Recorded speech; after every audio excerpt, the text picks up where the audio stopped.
All right, so the new 11th edition is right upon us. It's here. We have the rule book. Now, we don't have all of the rules because we don't have all the points and all the detachments and all that stuff. But we got the main core rule book. We're just waiting for like the tournament companion or any of those other things that add on, the appendices, if you will. But yeah, I read through it a couple times. Before I get into it, I did finish my ITC. I just did my finger things, even though like I don't have a camera on me right now because that's how smart I am. But I finished my ITC this season. I went 5-1 at the Mountain West Classic with Orks, which I was not expecting that, if I'm being honest. Now I lost the first game, so it's not like I was fighting all of the big dogs, but I still ended up in 13th place out of like 120 people, so I'm pretty happy with that. Frankly, I built a list with a lot of Lone Ops and Wazdaka and Warhorde, and I baited Defilers to come out to shoot my trucks and to shoot Wazdaka, and then I killed them. And it just kept on working. Now, does that... I could go over it in depth, but like frankly, it feels like it's worthless. Because like the rules are all changing, everything's new. Like I could go into a deep dive and be like, this is what I did and this is how what you could do to try, but like I just don't see it helping anybody at this point. So let's go into the rules. I read through it a couple times. Disclaimer, I am probably going to get things wrong because I've read through all the rules twice, but like when you read all the rules all at once, it's a lot. Okay, there's a lot going on, and I thought I'm going to talk about an orc lens. Now, I do play White Scars, and I dabble with Tyranids and stuff, but like until I see White Scars existing as a faction, I'm going to just sort of just focus on orcs. And what I mean by White Scars existing as a faction is where it's not just better to run them as Ultramarines, and not just like, well, they're a little bit better as Ultramarines. I mean, like, Ultramarines just do exactly what we do, but better. Anyway, I don't need to go on that anymore. Hopefully they'll fix it. I'm really hoping they fix it. Okay. Let's find some good things for orcs. You can move through friendly models. So before, you could always do that, except with vehicles, couldn't move through vehicles, and monsters couldn't through monsters. And so, like, sometimes you have to sort of plan your movement out, and you could get screwed over if you advanced rolled, and the unit you moved first rolled low. Like if your truck rolled the 1 and you couldn't quite get it where it wanted to be, but then it was also blocking stings in the way. That did happen. Is it a big change? Not a huge one. I found I didn't really need this one. It's an easy thing. Sorry, I had to grab my brushes. My cat decided he was going to start chewing them, and it's his favorite thing to do. But I should edit this out. I'm not going to. But it's nice. It's not like amazing, but it's good. Rotating models, so you don't have to pay for pivoting anymore. Kind of. We can come back to that. You have to pay to pivot. Our vehicles are long. Battle wagons are shaped like a maple bar donut. Trucks are, okay, they're a little bit more square than a battle wagon, but they're still quite rectangular. Does that make a huge deal? Yeah, a little bit. I mean, it's not like now orcs are, oh my goodness, you would not believe what we're going to be doing over here. However, it's better. I think one of the bigger changes for us is, frankly, the charge move. So, but right now, in 10th, if you charge, of course, you have to declare a target. If you don't make it to that target, you do not get a charge. If you want to charge multiple targets, you have to make it to both targets. Right now, in the new rules, you roll 2 dice, and then you can just make it to anybody. Which means, okay, do I like this? I like risk. I like when you're playing a game, I like taking risks because I like that like roller coaster of like, well, if it doesn't work, I'm really screwed. But if it does work, I'm going to be riding high. But it is more powerful for orcs, so like, I'll probably get used to it. But what that means is, often when you're wawing, you're charging with 4 or 5 units. Maybe more if you're charging with like trucks and stuff. Sometimes you just charge all your chaff in too. What that means is, when you're charging 4 or 5 times, you're going to crank a couple of them. So they're going to get a few charges that people aren't just expecting. Or if you're running like 20-man boy squads, or even just 10-man boy squads, you can fit your stuff in places that are kind of crazy. So you're going to be able to just get deeper into people's armies than you currently can in the current rule set without just like taking a lot of risks and risking dicing yourself out. Yeah, let's go to the next one. So, overrun fights. I put this in good. I kind of fought him on this one because if you get fought into, you can make a pile-in move. So sometimes you like get swung into, and then they kill like most of your unit, and you have to pull out, or like your character's just left. This is particularly a bummer, like for war bosses in particular. If it's the Wa turn and they kill your like 5 knobs, your 10 boys, or whatever you're leading, and then the war boss is not in combat, he doesn't get a fight, and you lose your second round of extra Wa attacks. So that's good. I don't know. It kind of can bite us too, because frankly, we do a lot of charging and fighting. But yeah, it's a nice change. It kind of makes sense thematically, where why would you just watch your entire squad get killed and you just sort of just stand there like, oh, I don't know, what's happening, what's going on? So it makes sense thematically, I guess. The other one is Fights First. Fights First right now is brutal for Orks. Now, it doesn't... There's ways to play around it. Usually I just plan on having 2 CP so I can fight on death with the squad that's getting fought into first. Or you can, if sometimes your opponent's not super cagey, you can charge a unit next to them and you can like double charge and then kill this one thing and then pile into the Fights First squad. There's ways around it, but like most opponents aren't going to let you do that because they sort of just put them by themselves. And then of course Orks don't have Fights First. I don't think the entire Codex has Fights First anywhere. It might be in a detachment I don't play. I just don't think so. If there is one, you can let me know. I'd be happy to correct it. But like, frankly, it's all changing. There might be one eventually. The other thing that's good for Orks is pile-in. So right now, you kind of it's not. This isn't a huge deal because there's ways around it, but it's just kind of a hassle. When you pile in, if you can base to base someone, you have to. And now the new rules is when you pile in, you don't have to base them, but if you can get closer to them, you have to. And so what that means is you don't have to do like this song and dance of like, well, if I pile in here and here and here, now my guys are free to move wherever they want. You just get a little bit more freedom. And we're moving big units. That is good. So that's nice for Orks. All right, Heroic Intervention. I love this change. I really hated from 9th to 10th where you can only Heroic Intervene if someone's next to you, because it was really aggravating when, here's my 10 grots, and they move in front of Lionel Johnson, and they're 1.1 inches away from him. He can't do anything. He's got 20 EOC on that objective. I own it, right? I like that you can Heroic Intervene if they just end a move next to you. Now, is it worse and better? I mean, it depends. I don't know. It's sort of just a change. You know what I mean?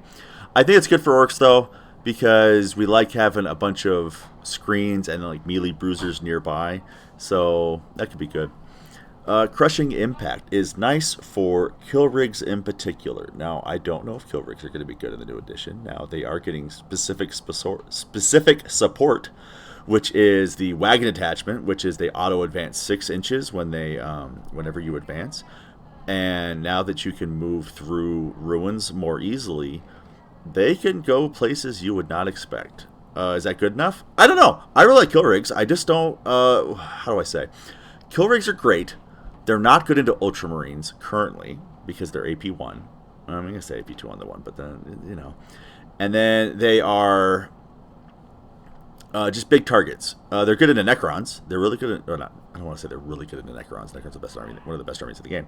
They help us in the Necron matchup, but they aren't good in the Ultramarine matchup. So it sort of just depends on where the meta goes. I really enjoyed kill rigs. I did not run any at Mountain West, but if I thought I'd be playing less Chaos Space Marines and more Necrons, I would have had them in.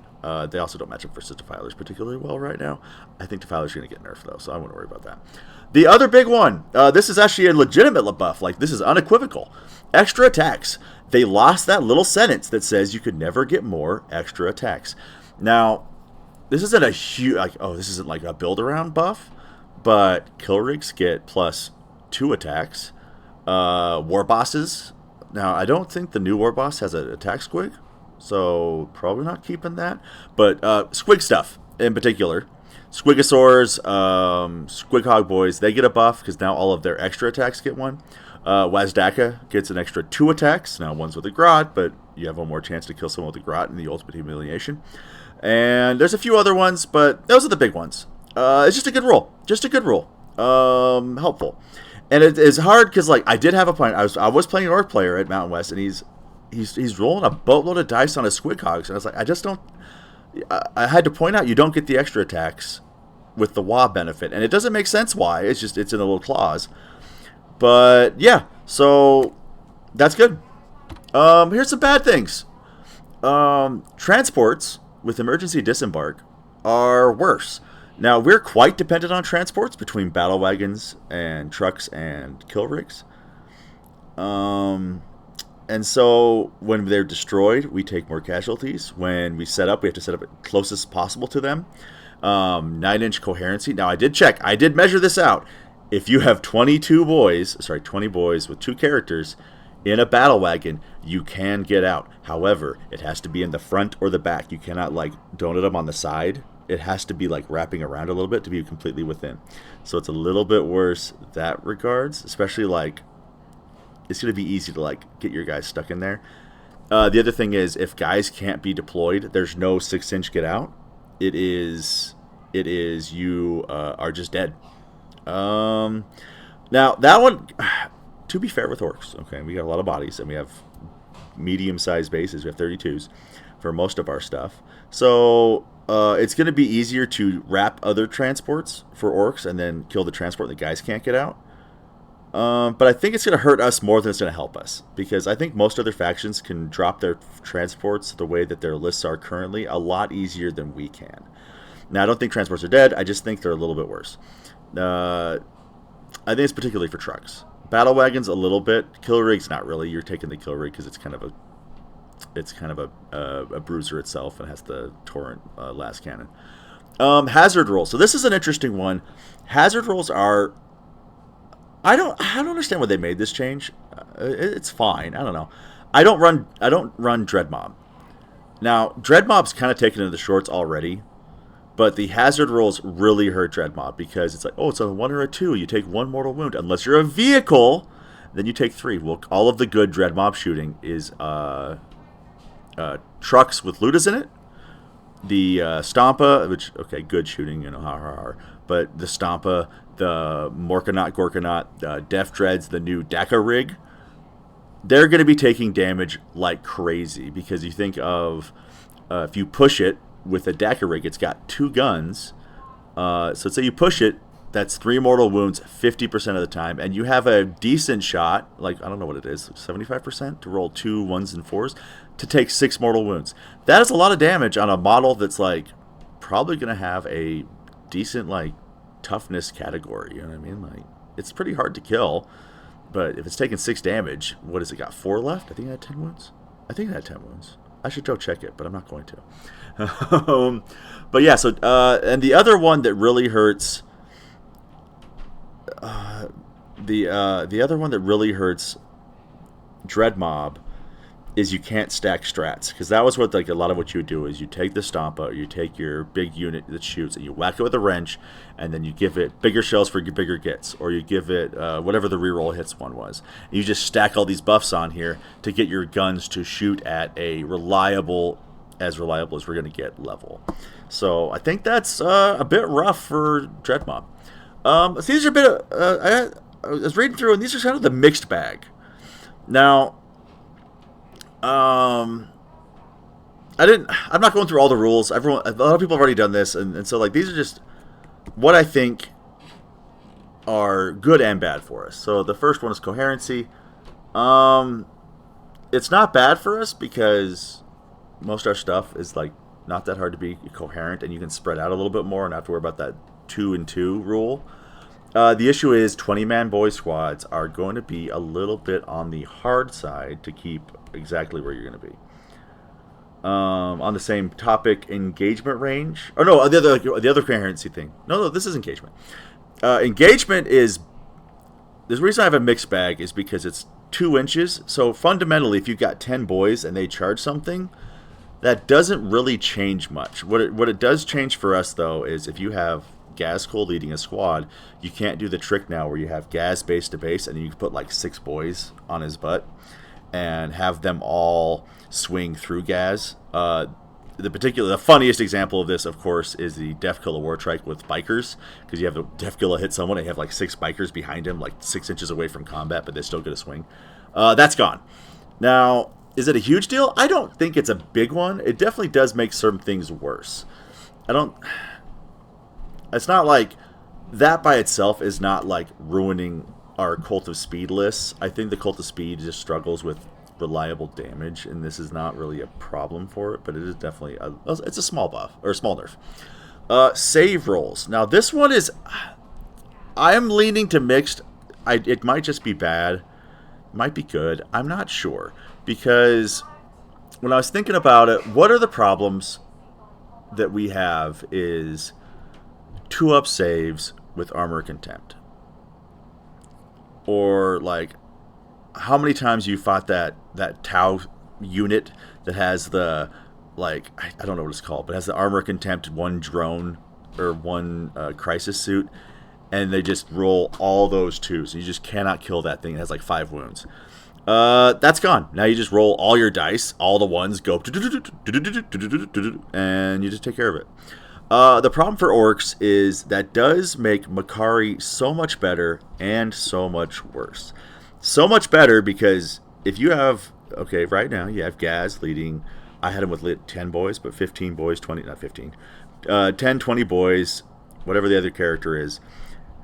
If they shoot like a repulsor executioner and they just kill all of the boys, you're putting all the 1s on the boys, and then everything that's not a 1 on Makari, it just auto saves.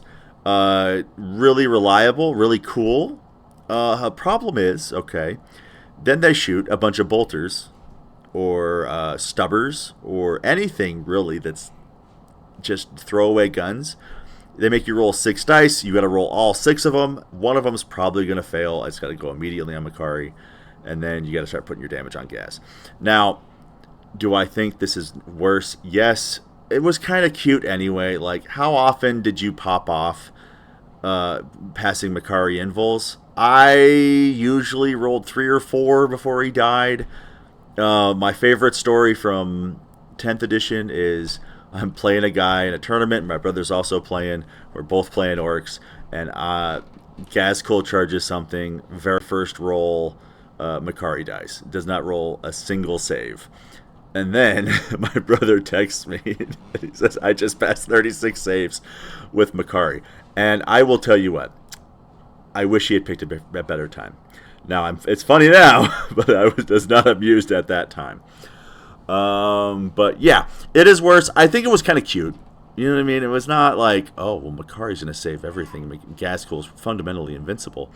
No, it was nice. It made people have to spend a CP to tank shock. It made people have to spend a CP to grenade. Maybe they don't have to do that anymore.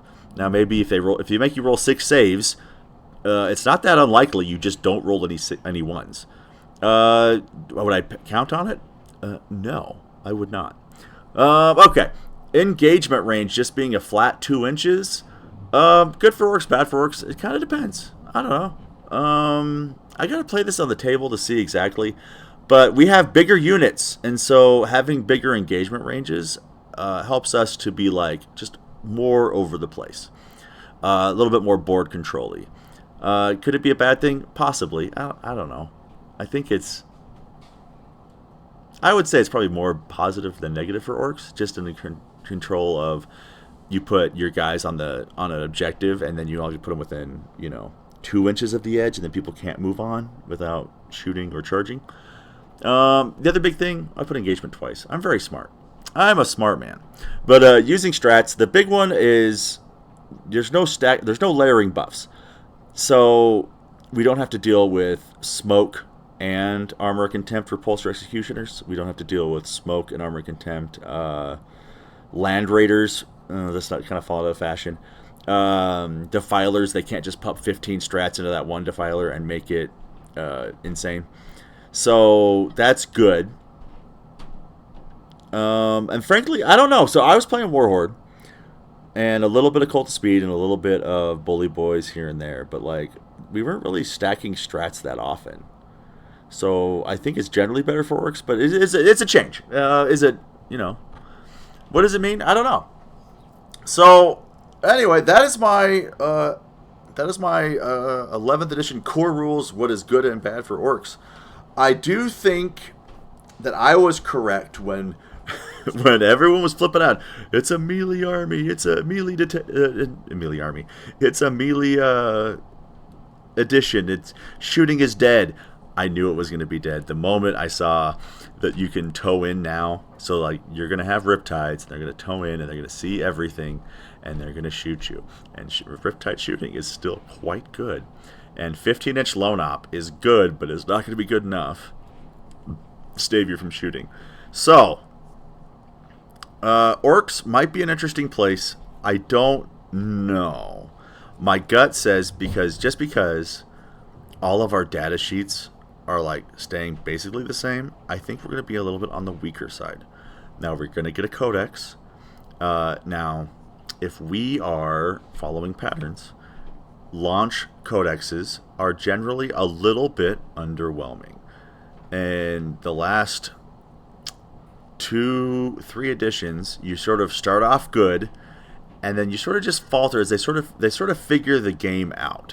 And they get better detachments, and they get better rules, and they sort of just have, you can tell they've sort of, gotten some momentum on how they want to write the rules.